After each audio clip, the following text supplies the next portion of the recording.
Assalamualaikum warahmatullahi wabarakatuh. Perkenalkan, saya Farada Diana Tama dari Prodi PGSD Universitas Muhammadiyah Magelang. Di sini saya akan menayangkan video yang menjelaskan tentang konsep dasar bahasa Indonesia. Yuk kita simak selengkapnya. Terdapat dua submateri yang akan kita bahas. Yang pertama yaitu ada definisi bahasa dan yang kedua ada sifat bahasa. Definisi bahasa yang pertama, bahasa adalah alat komunikasi yang digunakan manusia untuk menyampaikan maksud, pikiran, perasaan, dan gagasan dalam upaya membangun interaksi. Definisi ini menimbulkan pertanyaan, bukankah komunikasi dapat terjadi meskipun tidak menggunakan bahasa?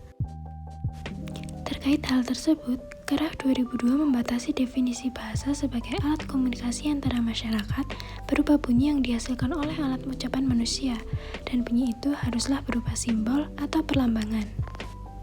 Brown juga menjelaskan bahwa bahasa adalah alat berbicara dalam suatu masyarakat dan budaya, dan pada dasarnya adalah untuk manusia. Menurut Cardowijojo tahun 2014, bahasa juga dapat diartikan sebagai sebuah sistem lambang bunyi yang arbitrer yang dipakai oleh anggota suatu masyarakat bahasa untuk berkomunikasi dan berinteraksi antar sesamanya, berlandaskan budaya dan kebiasaan yang mereka miliki. Sebagai bidang kajian utama linguistik dan fungsinya sebagai media komunikasi, bahasa memiliki sifat yang menggambarkan ciri khas dan fungsinya tersebut. C 2012 menguraikan ciri dan sifat hakiki bahasa sebagai berikut. 1. Bahasa sebagai sebuah sistem. 2. Bahasa sebagai lambang. 3. Bahasa adalah bunyi. 4. Bahasa itu bermakna. 5. Bahasa bersifat arbitrer. 6. Bahasa bersifat konvensional. 7. Bahasa bersifat produktif. 8. Bahasa bersifat unik. 9. Bahasa bersifat dinamis. 10. Bahasa bersifat universal. Dan yang terakhir, bahasa bersifat bervariasi. Bahasa sebagai sistem terdiri atas beberapa komponen penyusun yang memiliki tujuan dan fungsi tertentu. Sebagai sebuah sistem, tentunya bahasa bersifat sistematis dan sistemis. Sistematis memiliki makna bahwa bahasa terbentuk oleh suatu aturan yang mengikuti pola tertentu, tidak secara acak atau sembarangan. Sedangkan bahasa bersifat sistemis artinya bahasa bukan suatu sistem tunggal, melainkan terdiri atas beberapa subsistem, yakni subsistem fonologi, subsistem morfologi, subsistem sintaksis, dan subsistem leksikon. Yang kedua, bahasa sebagai lambang. Agar bahasa dapat dipahami dan dipelajari lebih lanjut, maka bahasa harus disimbolkan atau dilambangkan. Bunyi yang dihasilkan oleh alat ucap manusia diterjemahkan ke dalam lambang-lambang bunyi yang disusun sedemikian rupa sehingga membentuk sebuah makna.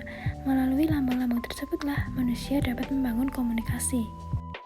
Yang ketiga, bahasa adalah bunyi. Bahasa pada awalnya berwujud bunyi sebelum ditransformasikan ke dalam berbagai lambang. Menurut Krida Laksana 2008, bunyi adalah kesan pada pusat saraf sebagai akibat dari getaran gendang telinga yang bereaksi karena perubahan-perubahan tekanan suara. Tidak semua bunyi yang dihasilkan manusia dapat dikatakan bahasa. Hanya bunyi yang bermakna dan memiliki lambang bahasa yang dapat dikatakan sebagai bahasa. Yang keempat, bahasa itu bermakna. Bahasa adalah sistem lambang. Lalu apakah yang dilambangkan tersebut? Yang dilambangkan adalah suatu konsep, suatu pengertian, dan suatu pikiran atau gagasan. Oleh karena itu, lambang merujuk pada suatu pengertian, maka dapat dikatakan bahwa bahasa memiliki makna. Bahasa bersifat arbiter. Istilah arbiter berasal dari kata arbitrary yang artinya select at random and without reason, atau dipilih secara acak dan tanpa alasan. Oleh karena itulah, arbiter diartikan sewenang-wenang atau mana suka, di mana pada awal pembentukan bahasa, pencocokan antara lambang bahasa dengan nilai yang dilambangkan bersifat sesuka hati atau seenaknya. Bahasa bersifat konvensional. Bahasa dikatakan bersifat konvensional. Konvensional adalah kesepakatan atau perjanjian. Artinya penggunaan berbagai lambang bunyi harus berdasarkan kesepakatan antara masyarakat pemakai bahasa. Selanjutnya, bahasa bersifat produktif. Produktif artinya menghasilkan. Bahasa bersifat produktif memiliki makna bahwa meskipun satuan-satuan bahasa jumlahnya terbatas, tetapi satuan tersebut dapat diramu untuk menghasilkan satuan bahasa lain yang tidak terbatas sesuai dengan sistem yang berlaku dalam bahasa itu. Bahasa bersifat unik. Unik berarti berbeda dengan yang lainnya.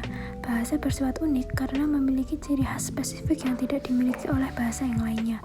Sebenarnya, setiap bahasa memiliki keunikan tersendiri. Keunikan ini menyangkut sistem pembentukan kata, sistem pembentukan kalimat, dan sistem pembentukan lainnya. Kemudian, bahasa bersifat dinamis. Kehidupan masyarakat yang mengalami perubahan setiap waktu menyebabkan bahasa ikut berubah dan tidak tetap. Maka dari itu, disebut bersifat dinamis. Perubahan ini lebih didasari oleh proses penyesuaian bahasa dengan situasi terkini sehingga menyebabkan pemunculan kata atau istilah baru, peralihan makna, dan perubahan yang lainnya. Bahasa bersifat universal. Bahasa bersifat universal artinya ada ciri-ciri yang sama yang dimiliki oleh setiap bahasa di dunia ini.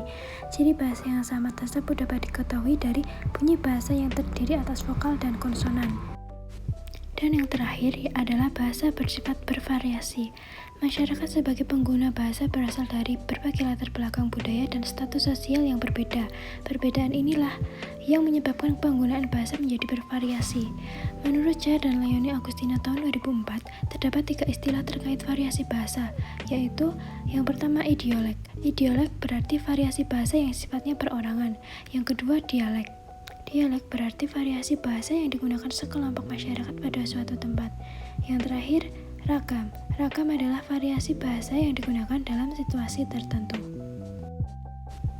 Cukup sekian penjelasan yang bisa saya sampaikan.